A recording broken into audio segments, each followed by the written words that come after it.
परमेश्वर का स्तुति हो उसके महान करुणा और उसके बड़े प्रेम के लिए। सभी को जय मसीह की।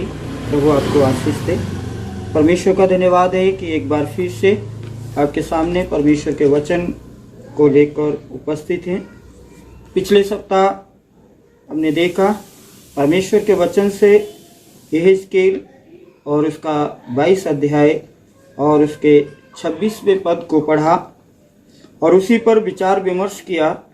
और हमने देखा कि याजकों में परमेश्वर के वचन की कमी होने के कारण किस रीति से परमेश्वर के वचन को बहुत से याजकों ने केवल अपने पेट भरने का एक कारण बना लिया है। हम उसी विषय को आज फिर से कंटिन्यू करेंगे, क्योंकि मैंने कहा इसका अगला भाग को मैं आपके सामने अगले बार में रखूंगा।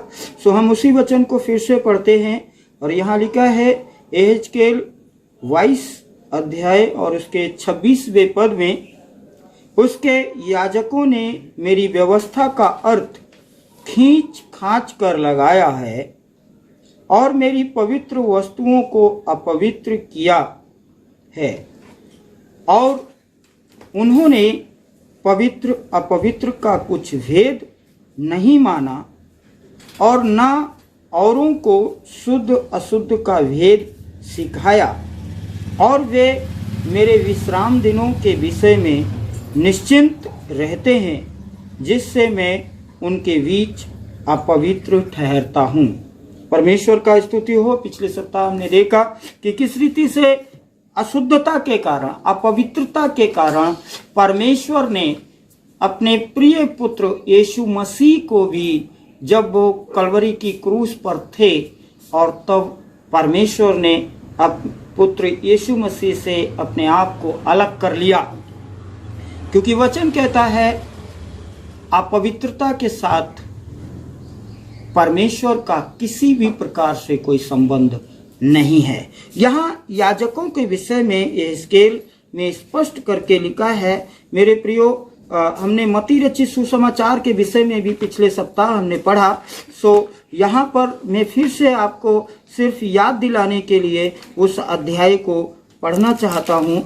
और यहाँ लिखा है कि बहुत से याजकों में, क्योंकि बुरे विचार, हत्या, परस्त्री गमन, व्यभिचार, चोरी, झूठी गवाही और निंदा ये मन ही से निकलते हैं, ऐसे ऐसे कामों में बहुत सारे परमेश्वर के दास फंसे हुए हैं, और बहुत सारे परमेश्वर के दास ऐसे कामों में संलिप्त हैं। मेरे प्रियो, ज़रूरत है ऐसे लोगों से अपने आप को और समस्त लोगों को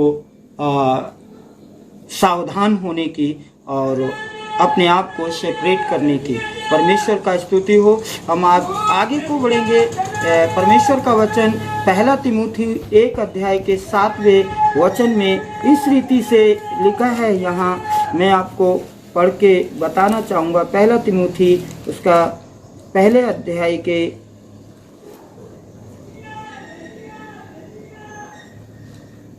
7 पद में यहाँ लिखा है, वे लोग जिन पे परमेश्वर के वचन का ज्ञान तो है नहीं, क्योंकि बाइबल अध्ययन नहीं कर पा रहे हैं, मोबाइल है और इंटरनेट में सब कुछ ढूंढना चाहते हैं, लेकिन वचन का अध्ययन बहुत ज़रूरी है और वचन का अध्ययन नहीं कर पाते हैं। सो ऐसे लोगों को लिखा है, परमेश्वर का वचन का ज्ञान ना होने पर भी वे व्यवस्थापक तो होना चाहते हैं। वो बहुत चीज़ों के व्यवस्थापक होना चाहते हैं। वो चाहते हैं जो कुछ है सब कुछ मैं स्वयं में हो जाऊं और स्वयं में सारे पदों को, सारी चीज़ों को, सब कुछ को स्वयं में ही कर लूं।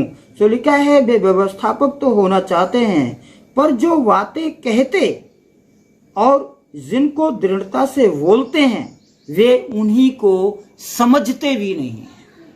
यहाँ लिखा है ऐसे परमेश्वर के दास जो बातें बोलते हैं और कहते हैं वे उन्हीं बातों को समझते भी नहीं है। तो ज़रूरी है हमें परमेश्वर के वचन का अध्ययन करना और परमेश्वर के वचन को समझना और सही सही लोगों तक परमेश्वर के वचन को, समस्त विश्वासियों तक परमेश्वर के वचन को सही दिशा में पहुंचाना, ताकि सही पास्टर परमेश्वर का वचन के द्वारा कलीसिया का मार्गदर्शक होता है। और बाइबल ये कहती है पास्टर चाहे उम्र में वो छोटा है या बड़ा है, बट कलीसिया के हर एक व्यक्ति का वो आत्मिक पिता होते हैं। और जैसे संसारिक हमारे माता पिता है, आपके हमारे संसारिक माता पिता है, अपनी संतान का कभी बुरा नहीं चाहते हैं। मेरे प्रियो, पास्टर कलीसिया का आत्मिक पिता होता है। और कलीसिया के अगर एक भी व्यक्ति, आधे भी व्यक्ति के विषय में अगर किसी भी प्रकार से एक पास्टर, परमेश्वर का सेवक, अगर किसी भी प्रकार से कोई भी मन में कोई गलत विचार रखता है, मेरे प्रियो, वो सेवक बाइबल के अनुसार वो परमेश्वर का सेवक नहीं हो सकता। वह परमेश्वर की सेवा करने के लिए नहीं आया। बाइबल कहती है फिर वो क्यों आया है। सो यहाँ लिखा है, मैं पढ़ूंगा रोमियो और उसका 16 अध्याय का 17 और 18 पदों में इस रीति से लिखा है। मैं 19 तक, 17 से 19 तक आपके सामने पढ़ूंगा। यहाँ लिखा है, अब हे भाइयों, मैं तुमसे विनती करता हूँ कि जो लोग उस शिक्षा के विपरीत जो तुमने पाई है फूट डालने और ठोकर खिलाने का कारण होते हैं, उन्हें ताड़ लिया करो और उनसे दूर रहो, क्योंकि ऐसे लोग हमारे प्रभु मसीह की नहीं परंतु अपने पेट की सेवा करते हैं और चिकनी चुपड़ी बातों से सीधे साधे लोगों को बहका देते हैं। सो यहाँ 17 और 18 पदों में स्पष्ट करके लिखा हुआ है। रोमियो 16 अध्याय का 17 और 18 पद में स्पष्ट रीति से लिखा है, अब हे भाइयों, मैं तुमसे विनती करता हूँ कि जो लोग उस शिक्षा से के विपरीत जो तुमने पाई है, बाइबल को छोड़ हमने और कोई शिक्षा को नहीं पाया। बाइबल में जो नहीं है, कुछ लोग खींचतान करते हैं, जैसे हेजकेल कहता है खींचतान करते हैं। ये बाइबल का एक पद को पढ़ेंगे और विभिन्न प्रकार की कहानियों में आपको ले जाएंगे। एक कहानी खत्म करेंगे और दूसरी कहानी स्टार्ट कर देंगे। वचन का कम अध्ययन करेंगे, वचन को कम पढ़ाएंगे, वचन पर कम फोकस डालेंगे। वे अपनी कहानियों को ज्यादा लपेटते हैं। बट यहाँ लिखा है वचन की शिक्षा हमें उद्धार दिलाती है, वचन हमें उद्धार दिलाता है। ये हमारा विश्वास और परमेश्वर का वचन पर हमें उद्धार दिलाता है।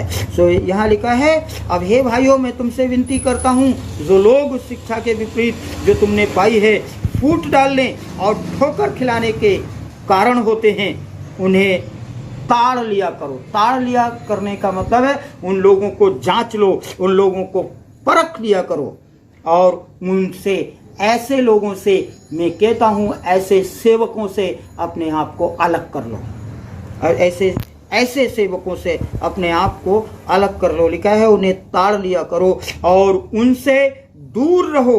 परमेश्वर का वचन स्पष्ट शब्दों में कहता है कि ऐसे लोगों से, ऐसे सेवकों से अपने आप को अलग कर लो, दूर रहो, क्योंकि ऐसे लोग, 18वें पद में लिखा है, क्योंकि ऐसे लोग प्रभु मसीह की नहीं परंतु अपने पेट की सेवा करते हैं। सचमुच में ये लोग दुकानें खोलकर बैठे हुए हैं और सचमुच में वे परमेश्वर की सेवा नहीं परंतु अपने पेट पालने का एक जरिया बना लेते हैं परमेश्वर के वचन के लिए। लिखा है वे परंतु अपने पेट की सेवा करते हैं और चिकनी चुपड़ी बातों से सीधे साधे मन के लोगों को बहका देते हैं। बहुत सी बातों के द्वारा, बहुत से चिकनी चुपड़ी बातों के द्वारा मेरे प्रियो, लोग परमेश्वर का सेवक का भेष धर के वे आपको बहका देते हैं, लोगों को बहका देते हैं और परमेश्वर के वचन से अलग कर देते हैं। 19वें पद में लिखा है, तुम्हारे आज्ञा मानने की चर्चा सब लोगों में फैल गई, इसलिए मैं तुम्हारे विषय में आनंद करता हूँ, परंतु मैं ये चाहता हूँ कि तुम भलाई के लिए बुद्धिमान परंतु बुराई के लिए भोले बने रहो। परमेश्वर के सेवकों ने, परमेश्वर के सच्चे सेवकों ने परमेश्वर का वचन की सेवा जो बाइबल में है उससे अलग हटकर कुछ भी जो आपको नहीं सिखाया, इसलिए आप विश्वास में बढ़े, परमेश्वर के वचन में बढ़े, आप आराधना करने लगे, आप दूसरों को प्रार्थना करने लगे, आप कलीसिया के लिए आराधना करने लगे, आप जो विश्वासी नहीं है उन लोगों के लिए प्रार्थना करने लगे, आप चर्च में एक्टिव हो गए, आप कलीसिया में एक्टिव हो गए, एक दूसरे के दुख दर्द में शामिल होने लगे। मेरे प्रियो, इन भले कामों की चर्चाएं जब ऐसे सेवकों को तक पहुंचती हैं कि उस कलीसिया में लोग बहुत सेवा करने वाले हैं, उस कलीसिया के लोग बहुत भोले हैं, उस कलीसिया के लोग बहुत परमेश्वर के वचन को मानने वाले हैं, मेरे प्रियो, ऐसे जो पेट की सेवा करने वाले सेवक हैं वे सीधे आपके घर का रुख करते हैं, वे सीधे आपके घर पर आते हैं और वे आपके यहाँ परमेश्वर के वचन को लेकर सिर्फ अपने पेट भरने के लिए आपसे उगाही करने के लिए आते हैं। सच में वे आपके पास परमेश्वर का वचन देने नहीं, परंतु वे आपसे उगाही करने आते हैं। मैं सावधान करना चाहता हूं ऐसे लोगों से, आप में से प्रत्येक को, कि यदि कोई आते हैं, मैं बताना चाहता हूं, आप पहली बार वो बाद में वो जब आए और आप जब के यहाँ प्रार्थना करते हैं, जब आप चंदा देते हैं, एक बार आपने दिया, 2 बार, 4 बार, 10 बार आपने दिया, एक बार आप उनको बिना चंदा के लौटा के देखिए। ऐसे लोगों के लिए जो पेट की सेवा करते हैं, मेरे प्रियो, वे उनमें से 1 बार 2 बार आएंगे और फिर तीसरी बार जो पेट की सेवा करते हैं वे आपके घर आना बंद कर देंगे। क्यों? क्योंकि उनको प्रभु के वचन से कोई मतलब नहीं है, उनको सिर्फ आपसे और आपके भोलेपन से मतलब है।